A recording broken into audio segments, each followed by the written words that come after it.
This story is titled, "I always financially supported my cousin and even organized her engagement party.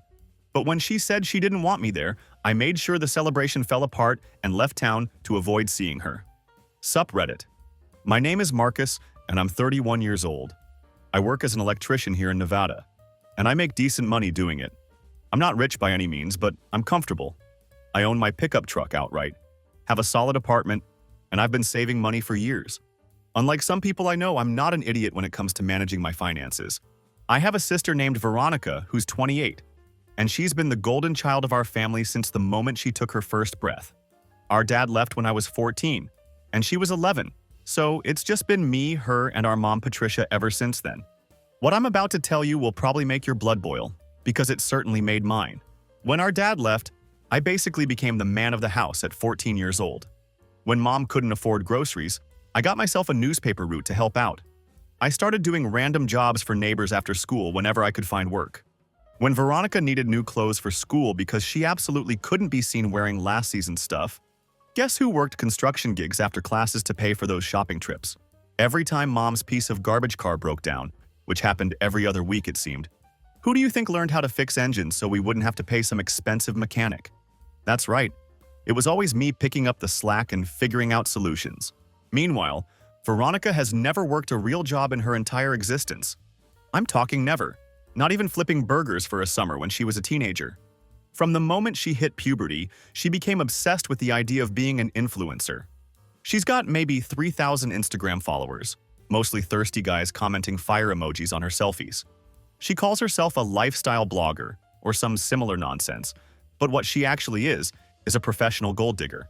She's been living off sugar daddies since she turned 20, and mom completely enables this garbage because Veronica is pretty and has potential. According to mom, Veronica shouldn't have to do manual labor like some people. Yeah, she actually said that last part about me multiple times over the years. For the past 13 years, I've essentially been the family ATM machine. When Veronica needs rent money, I pay it. When mom's behind on her bills, I cover them. When Veronica wants to take some ridiculous content creation course that costs $2,000, well, guess who's sophisticated enough to pay for that investment in her future? I've kept a running total in my head of everything I've loaned them over the years. Between rent payments, car repairs, medical bills, Veronica's shopping sprees, and various emergencies that always seem to happen right when Veronica wanted something expensive, they owe me just over $9,000. Have I ever seen a single dollar back from either of them? What do you think? But according to them, I'm apparently the jerk for keeping track of my own money that I've lent out. Go figure. So last summer, Veronica starts dating this guy named Brandon. The dude's 36 years old and works for some tech startup in Las Vegas. He drives a BMW and lives in one of those fancy downtown penthouses that cost more per month than I make in 2 months. Basically, he represents everything Veronica's been dreaming about since she discovered that designer purses exist. Within just 4 months of dating Brandon, Veronica's entire Instagram feed transforms completely. We're talking designer handbags, fancy restaurants, weekend trips to Lake Tahoe, the whole 9 yards. She starts posting captions like, "Finally found someone who appreciates the finer things in life," and "quality over quantity always." You know, real subtle stuff that definitely wasn't directed at anyone in particular. Meanwhile, I'm still getting calls from her every few weeks asking for money for various emergencies. Car payment, phone bill, some expensive face cream that's supposedly going to boost her brand. You know, essential stuff for someone who's supposedly dating a rich guy who can afford all these luxury experiences. But here's where Veronica's true colors really start showing through. The moment she moves in with Brandon after dating for just 7 months, because she's clearly a brilliant judge of character, she starts acting like she's actual royalty. Suddenly, she's too good for family dinners at Olive Garden. She starts talking about elevating her social circle and maintaining her image and surrounding herself with successful people. Translation: her blue-collar family has become an embarrassment to her new lifestyle. She stops calling me except when she needs money, which is pretty telling. She starts posting inspirational quotes about cutting toxic people out of your life and upgrading your energy. Real subtle, right? I'm sure it was just a coincidence that these posts started appearing right after she moved in with her wealthy boyfriend. The worst part is when she starts bringing Brandon around for family dinners. You can tell immediately that he's looking down on all of us. This dude shows up wearing a $600 button-down shirt to mom's tiny apartment and spends the entire time talking about his startup and how he's disrupting the industry. Meanwhile, I'm sitting there in my work jeans after pulling a 12-hour shift, and Veronica keeps making passive-aggressive comments about how I should dress nicer and expand my vocabulary. But I bite my tongue because family, right? Because that's what I always do. Be the bigger person, keep the peace, don't rock the boat. 10 months into their relationship, Brandon proposes to Veronica. The ring probably cost more than my entire truck is worth. Veronica posts about 50 pictures of it on Instagram with captions like, "He went to K Jewelers." Just kidding, he went to Cartier. And finally, someone who knows my worth. Because apparently, your worth as a person is directly tied to how much someone spends on your jewelry. The engagement party was held at some fancy country club, and surprise, surprise, I wasn't invited to that either. But I found out all about it through Veronica's Instagram stories because she made sure to post videos of all Brandon's successful friends talking about their businesses and investments while classical music played elegantly in the background. Real sophisticated stuff. Fast forward to 4 weeks ago. I'm on my lunch break at the job site, sitting in my truck eating a sandwich and scrolling through my phone, when I get this text message from Veronica that I'll probably remember for the rest of my life. "Hey big bro, just wanted to let you know the wedding guest list is finalized, and we had to make some really tough decisions about who to invite. The venue has super limited space and we want to keep things intimate and elegant. Hope you understand. Love you so much." I read that message probably 6 times before it actually sank in. Tough decisions, limited space. I literally showed the text to my coworker Kevin, who was eating lunch next to me in his truck. "Dude," Kevin said, reading over my shoulder, "please tell me your sister didn't just uninvite you from her wedding via text message." "Nah," I said, still in complete denial. "There's gotta be some mistake. Maybe she sent this to the wrong person or something." But deep down, I knew exactly what was happening. I'd seen this coming for months. Veronica had been dropping hints about how Brandon's family was very particular about appearances and how she was trying to curate the perfect guest experience. She'd made comments about how she wished our family was more polished and how embarrassing it was when people asked what her brother did for work. Apparently, being a skilled tradesman who actually contributes something meaningful to society wasn't good enough for Princess Veronica's Pinterest-perfect wedding vision. I tried calling her immediately, but of course it went straight to voicemail. That's such a typical Veronica move. Drop a nuclear bomb on someone's life and then disappear so she doesn't have to deal with the fallout or explain herself. So I called my mom instead, thinking maybe she could explain what the hell was going on and help me make sense of this situation. "Hi, honey," Mom answered, all cheerful and fake-sounding. "Mom, did you know Veronica isn't inviting me to her wedding?" I asked straight up, not bothering with pleasantries.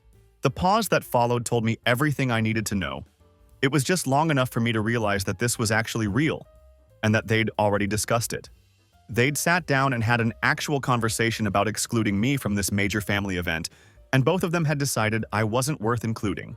"Oh, sweetie," she said in that condescending voice she uses when she's about to gaslight me into thinking I'm being unreasonable. "You know how expensive weddings are these days. They had to make some really difficult choices about the guest list." "Mom," I said, trying to keep my voice calm and level, "I'm her brother. How is that a difficult choice?" "Well, you have to understand that Brandon's family is very refined. They're trying to maintain a certain atmosphere for their special day. You know how you can get sometimes." There it was. The real reason. I wasn't refined enough. I wasn't sophisticated enough. I wasn't good enough for their precious wedding. "How I can get?" I asked, feeling my confusion turning into anger. "What the hell does that mean? Remember at Mom's birthday dinner when you got into that argument with Brandon's aunt about politics? Veronica was so embarrassed. She just wants everything to be perfect, and you know how you are when you drink." Oh, that argument. Some stuck-up woman had been going on and on about how manual laborers are what's wrong with America, and I had politely told her she was wrong and explained why. Apparently, standing up for myself and my profession made me unsuitable for polite society. "Mom, I had 3 beers over the course of 5 hours, and I calmly explained why she was wrong about blue-collar workers. How is that embarrassing? It's not about being right or wrong, honey. It's about keeping things peaceful and elegant." "Let me get this straight," I said, feeling my blood pressure rising with every word. "I'm not invited to my own sister's wedding because I'm not elegant enough? It's not about being elegant, it's about, well, the venue really is small and they're trying to keep costs down." "Mom," I interrupted, "I literally just saw Veronica's Instagram post yesterday showing off the venue. She's bragging about having 250 guests. How is that small? Silence on the other end. And another thing, I continued, my frustration boiling over. How are they keeping costs down when Veronica just posted about her $4,000 wedding dress and the destination bachelorette party in Cabo that Brandon paid for? And what about the custom flowers being flown in from some fancy place in Oregon? More silence from Mom. Mom, I've been supporting this family financially for over a decade. I've paid Veronica's rent more times than I can count. I've covered your bills when you were short. I've fixed your cars, helped you move, been there for every single crisis. But I'm not good enough to watch my sister get married? You don't need to bring up money. Why not? Let's talk about money. How much does Veronica owe me, Mom? Just take a guess. I don't know. $9,000. She owes me $9,000 that she's never even attempted to pay back. But I'm not refined enough to attend her wedding to some trust fund, baby. You're being dramatic. It's just one day. Just one day. My sister's wedding was just one day that I wasn't worthy of attending. You know what, Mom? You're absolutely right. It is just one day. So I guess you won't mind if I make other plans that day. What other plans? Don't worry about it. I'm sure you and Veronica will have a wonderful time celebrating with all the refined, sophisticated people. Hope the weather's nice. And I hung up on her. But this time, I wasn't just angry. I was completely done with both of them. After that phone call, I sat in my truck for the rest of my lunch break, just processing everything that had happened. Here I was, the guy who'd been supporting these two financially and emotionally for over a decade, and they thought I was an embarrassment. They thought I wasn't good enough to be included in their lives when it really mattered. You know what? Fine. If they wanted to see what life was like without me, I was more than happy to show them exactly what they'd be missing. I spent the rest of my workday thinking about it, and by the time I got home that evening, I had a plan. It was petty, it was expensive, and it was going to be absolutely perfect. First, I went to the bank and checked my savings account. I'd been living below my means for years, putting away money for a house down payment. The balance showed $52,000. Not bad for an unsophisticated blue-collar guy who apparently wasn't good enough for his own sister's wedding. That's when the idea really started forming in my mind. I went home and started doing some serious research. Veronica's wedding was scheduled for 4 weeks away on a Sunday. I had plenty of vacation time saved up, and you know what? I deserved a real vacation. When was the last time I'd done something just for myself? I honestly couldn't even remember. I started looking at resorts. Not just any resorts, but the kind of places rich people go to flex on Instagram. The kind of places Veronica and Brandon would probably go for their honeymoon. The kind of places that cost more per night than I usually spend on groceries in a month. I'd actually been looking at this one incredible resort in Belize for months, just daydreaming about it after particularly tough days at work. It was adults only, all-inclusive, the works. Private villa with an infinity pool, personal butler service, gourmet meals, world-class spa treatments, private beach access. The kind of place where celebrities go to hide from paparazzi. When I called them, they mentioned they'd had a last-minute cancellation for the exact weekend I needed. It must have been fate. The total cost for 2.5 weeks came to $14,000. That's more than some people make in 4 months, and it was definitely more than I'd ever spent on anything for myself in my entire life. But you know what? I'd spent way more than that supporting my ungrateful family over the years. I'd earned this money working 60-hour weeks in all kinds of weather, installing electrical systems for buildings that would last for decades. Every single dollar in that account represented hours of honest hard work. And if my family thought I wasn't sophisticated enough to be included in their lives, then I was going to show them exactly how sophisticated I could be when I put my mind to it. I booked the trip for the exact same weekend as Veronica's wedding. Not the weekend before, not the weekend after, the exact same weekend. If they wanted to make a statement by excluding me, then I was going to make one right back. But I wasn't done there. You see, I still had access to all the family's social media accounts and group chats, and I knew exactly when Veronica's wedding was scheduled, down to the minute. Reception starts at 7 p.m., dinner at 8, cake cutting at 9:30. I had some very special plans for 9:30. The best part? I wasn't going to tell anyone where I was going. I'd let them figure it out when they saw my posts from paradise. The morning of Veronica's wedding, I was already at McCarran International Airport, checking in for my first-class flight to Belize City. I'd never flown anything but economy before in my life. But you know what? I had earned this. Every dollar I was spending came from years of working my ass off while supporting people who clearly didn't appreciate me. While Veronica was probably getting her hair and makeup done at some fancy salon, I was sipping coffee in the first-class lounge, enjoying the complimentary breakfast buffet and watching planes take off through floor-to-ceiling windows. The whole experience felt surreal. About an hour before my flight, I decided to post something on Instagram. Just a simple picture of my boarding pass with the confirmation number blurred out. I'm not stupid. The caption read, "Some people think I'm too unsophisticated for their special events. Good thing there are other ways to spend a Sunday. Wonder self-care? Not you know your worth." The reaction started immediately. My buddies from work were commenting things like, "Where are you going?" and "Yo, get it, bro." My cousin Danny, who I actually liked, commented, "This is going to be good." But the reactions I was really waiting for came about 30 minutes later. "Mom, where are you?" "Mom, Veronica's wedding is in 7 hours." "Mom, this isn't funny anymore. Call me back." I didn't respond. I was too busy enjoying the legroom in first class and the complimentary snacks that were better than most restaurant meals I'd had. When I landed in Belize, holy shit. I thought I was prepared for luxury, but this was something else entirely.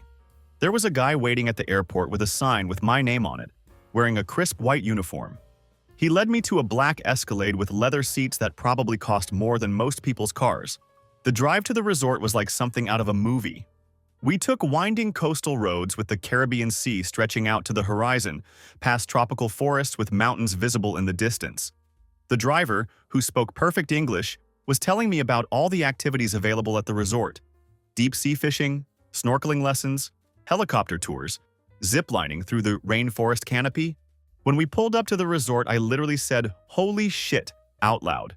The entrance was this gorgeous open-air lobby with marble floors, tropical plants everywhere, and a waterfall running down one wall.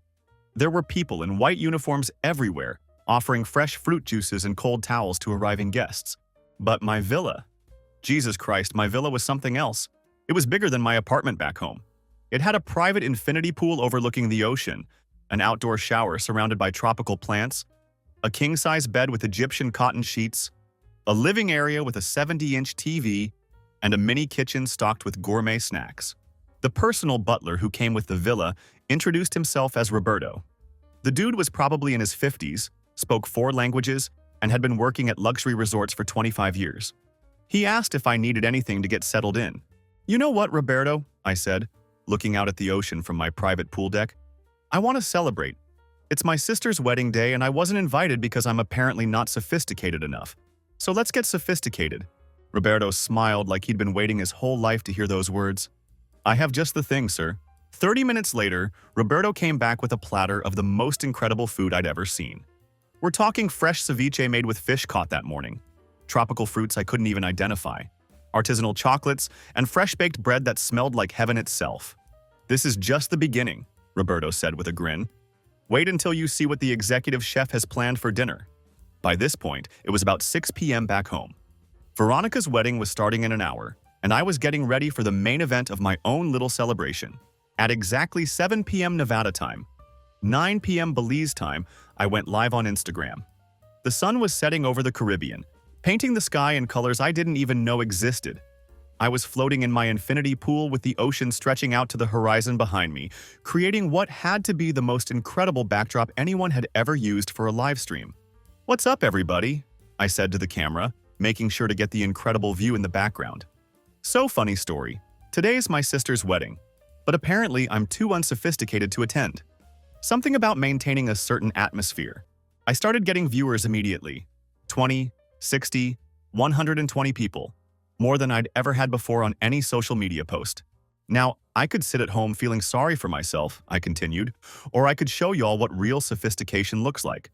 So here we are at one of the most exclusive resorts in Belize, about to have the dinner of a lifetime. The comments were going absolutely crazy. People were asking where I was, what happened, telling me this looked amazing. But I could see that Veronica and my mom had both joined the stream.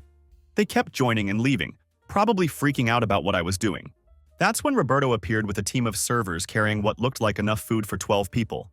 We're talking lobster tail the size of my forearm, perfectly grilled red snapper, truffle risotto, grilled vegetables that looked like works of art, and desserts that belonged in a museum. "This, my friends, is what you call sophisticated," I said, holding up a piece of lobster for the camera. "Caught fresh this morning, prepared by a chef who trained in France. Not exactly the kind of thing you get at Olive Garden." The viewer count kept climbing steadily. 250, 350, 450 people watching me live my best life. The comments were incredible. Bro, this is amazing. Your sister is missing out. This looks way better than any wedding. You're living your best life. But I wasn't done yet. At exactly 9:30 p.m. Nevada time, right when Veronica would be cutting her wedding cake, I had Roberto bring out the real surprise. The resort had a small acoustic guitar trio that performed for guests, and I'd asked them to play some beautiful Caribbean music poolside. These three guys showed up with classical guitars and steel drums and started playing the most beautiful melodies I'd ever heard.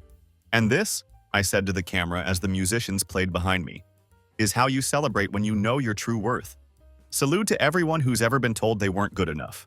The live stream was at over 600 viewers now.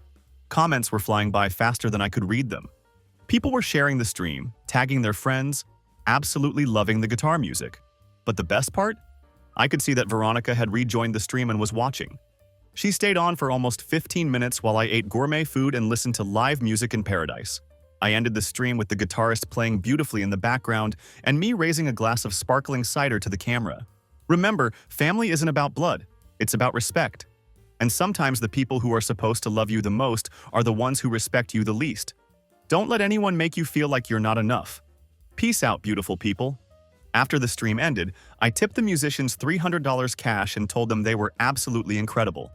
Then I checked my phone and nearly dropped it. 89 missed calls. 89. The messages were intense, but I spent the next hour ignoring my phone completely and enjoying the best meal of my life while watching the sunset over the Caribbean.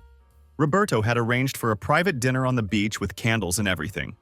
It was like something straight out of a romantic movie. But curiosity finally got the better of me, and I started scrolling through the messages to see what kind of chaos my livestream had caused back home. The first text I saw was from my cousin Danny. "Dude, call me. You broke the internet, and I think you broke Veronica too." Then from Mom. "Call me right now. Veronica is having a breakdown." "Veronica, please answer your phone. Everything is ruined." But the messages that really caught my attention were from people who'd been at the wedding. Danny texted, "Bro, Brandon saw your live stream during the reception and started asking questions about why you weren't there." My cousin Sarah wrote, "Brandon's parents are pissed.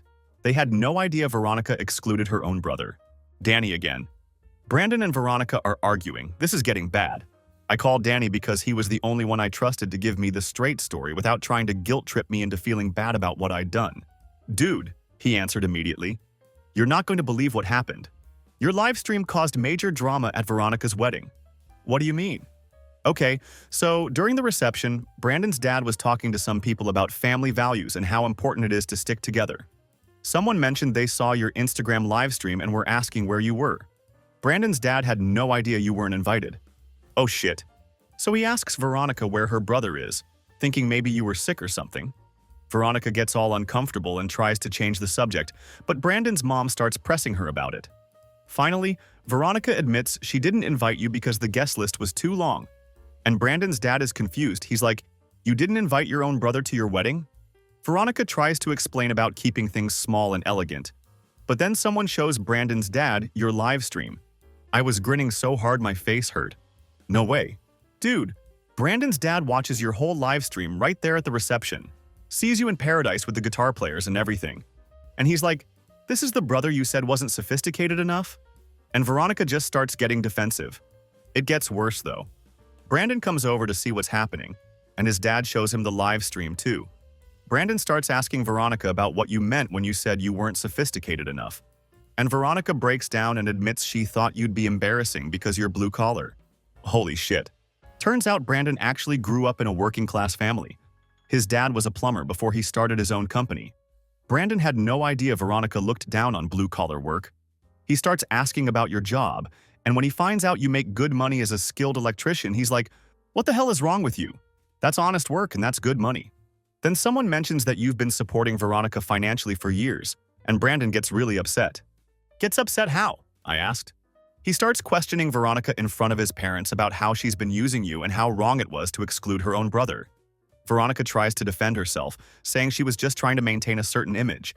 And Brandon's like, "What kind of person cares more about image than family?" This was better than I could have ever imagined. Then what happened? Brandon tells Veronica he needs some air and wants to talk privately. They go outside and have this huge argument. People could hear them yelling from inside the reception hall. Brandon comes back in about 30 minutes later looking really upset and announces that he and Veronica need to take some time to think about things and that the reception is ending early. No way. Veronica comes back in crying. Brandon's family starts packing up and half the guests leave within an hour. The whole thing just fell apart. Veronica's standing there with her ruined wedding, and meanwhile, you're in Belize living like a king. Did Brandon actually call off the wedding completely? Not officially that night, but let's just say it doesn't look good for them. Brandon's been staying at his parents' house since then, and Veronica's been blowing up his phone. The rest of my vacation was absolutely incredible. I did everything. Deep sea fishing, zip lining through the rainforest, snorkeling lessons, daily spa treatments, helicopter tours. I ate at restaurants I couldn't even pronounce the names of and learned to appreciate wine that cost more per bottle than I used to spend on groceries in a month. But the best part was getting daily updates from Danny about the ongoing chaos back home. Day 3. Brandon officially called off the engagement and asked Veronica to move out. Day 4. Brandon's family was telling everyone in their social circle exactly why the wedding fell apart. Veronica's reputation in Las Vegas was taking a serious hit. Day 5. Veronica started a GoFundMe called Help Me Rebuild My Life After Wedding Disaster and raised exactly $42. $42. Day 6. Veronica posted a long Instagram story about learning hard lessons about family and realizing what really matters. The comments were absolutely brutal. People were roasting her for excluding her own brother. But the real desperation started on day 7. I was getting a massage on the beach when my phone started ringing nonstop. I'd been ignoring calls all week, but the voicemails they were leaving were getting more and more pathetic. Veronica's voice sobbing, "Please call me back. I know I messed up really bad. Brandon won't answer my calls. His family hates me. I lost everything. I need my big brother right now. Please, I'm begging you." Mom's voice, frantic. This whole situation is spinning out of control. People are talking about our family all over social media. You need to come home and help us fix this before it gets worse. But the one that really got me was Veronica again. I might lose Mom's apartment too. I can't pay rent without Brandon, and Mom can't afford it alone. I have nowhere to go and no money. Please, you're the only one who can help me. Oh, now they needed me. Now I was important enough to matter. On day 12 of my vacation, I was lounging by my infinity pool when I got a call from a number I didn't recognize. Against my better judgment, I answered. "Thank God," Veronica sobbed immediately. "I've been trying to reach you for over a week. Please, I need to talk to you." "What's up, Veronica?" I said casually, like nothing had happened. "I fucked up really, really bad. Brandon left me. His family won't talk to me. I lost the apartment. I have no money, no friends. I'm sleeping on Mom's couch and I don't know what to do." "That sounds rough," I said, taking a sip of my fresh coconut water. "I know I hurt you. I know I was wrong to exclude you from the wedding. I was just trying to, fit in with Brandon's family. I thought if I could just be perfect enough." "How'd that work out for you?" Silence except for crying. "Please," she whispered. "I know I don't deserve it, but I need help. I need money for rent, for food, for gas. You're the only person I have left. Everyone else thinks I'm a horrible person." "Veronica," I said calmly, "do you remember what you told Brandon's family about your embarrassing blue-collar brother?" I didn't mean it like that. Do you remember the $9,000 you owe me that you've never even tried to pay back? I was going to pay you back after the wedding with the gift money. Do you remember telling Mom that I wasn't sophisticated enough to attend your wedding?" She was crying harder now. "I'm sorry. I'm so sorry. I was wrong about everything. I was stupid and selfish and I hurt the one person who's always been there for me. Here's the thing, Veronica. You made it very clear that I'm not good enough to be part of your life. So why would I help you now? Because you're my brother. Because family is supposed to stick together no matter what." I actually laughed out loud at that one. Family is supposed to stick together. That's interesting because I seem to remember you saying something very different when you excluded me from the most important day of your life. "Please," she begged. "I'll do anything. I'll pay you back every penny. I'll make it up to you. I'll tell everyone how wrong I was. I'll get on my knees and apologize publicly." Veronica, you had your chance to treat me like family. You chose to treat me like an embarrassment instead. Now you get to live with that choice. But I have nowhere to go. I have no money. I haven't eaten a real meal in 4 days. Sounds like a personal problem. Maybe you should ask one of your sophisticated friends for help. I don't have any friends left. Brandon told everyone what I did and now nobody wants anything to do with me. Well, well, well. Looks like actions have consequences. Who would have thought? You can't just abandon me, I'm your sister. And you're the one who decided that didn't matter when it was convenient for you. You made your bed, Veronica. Now lie in it. But what am I supposed to do? I don't know. Maybe get a job. I hear restaurants are always hiring. Might be a good place to start learning about honest work. You're really going to leave me with nothing? I'm not leaving you with nothing. I'm leaving you with exactly what you thought I was worth when you planned your wedding. Nothing. And I hung up. Then I blocked her number, blocked my mom's number, and spent my last few days in Belize in absolute peace. When I got home, I found out that Veronica had indeed lost mom's apartment because she couldn't pay rent. She was staying in her car in a Target parking lot and had gotten a job at a retail store making $12 an hour. Turns out when you have zero work experience at 28 years old, people aren't exactly lining up to hire you. She finally got the retail job after applying to dozens of places and basically begging the manager to give her a chance. Brandon had moved on and was dating someone new, a nurse who apparently appreciated that her boyfriend came from a working-class background and had strong family values. He'd posted pictures with her meeting his family with captions about finding someone who shared his values about loyalty and respect. Meanwhile, I used the rest of my savings to put a down payment on a house. I got myself a nice place with a 3-car garage and a workshop where I can work on side projects. I started dating an amazing woman named Melissa, who thinks it's sexy that I work with my hands and build things that last. 7 months later, I'm living my best life. I got a promotion at work, my relationship is incredible, and I've never been happier or more at peace with myself. Veronica, last I heard, is still working retail and living in a studio apartment that costs more than half her income. She lost all her social media followers when the wedding disaster went viral locally, and she's apparently in therapy trying to work on herself. Mom tried reaching out a few times through other family members, but I made it clear that I'm done with both of them. Blood doesn't make you family. Respect does. And I'd rather have no family than a family that doesn't respect me. The $14,000 I spent on that vacation was the best investment I ever made. Sometimes the best revenge is just showing people exactly what they lost when they decided you weren't worth keeping. And you know what the really funny part is? I found out later that Brandon's family was actually impressed by my live stream. His dad told people at his country club about the hard-working electrician who had enough class to take the high road when his family disrespected him. He said I showed more sophistication in that one stream than most people show in a lifetime. Veronica wanted to surround herself with successful people. Turns out she was already related to one. She just couldn't see past her own shallow bullshit to realize it. Moral of the story: don't bite the hand that feeds you.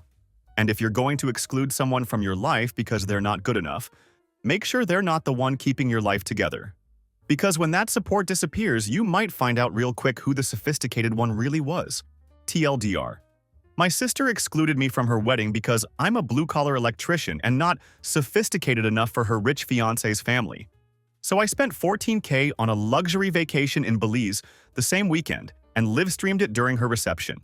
Her fiancé's family saw the stream, realized what kind of person she really was, and the engagement fell apart. Now she's working retail and living in poverty while I'm thriving. Sometimes the trash takes itself out.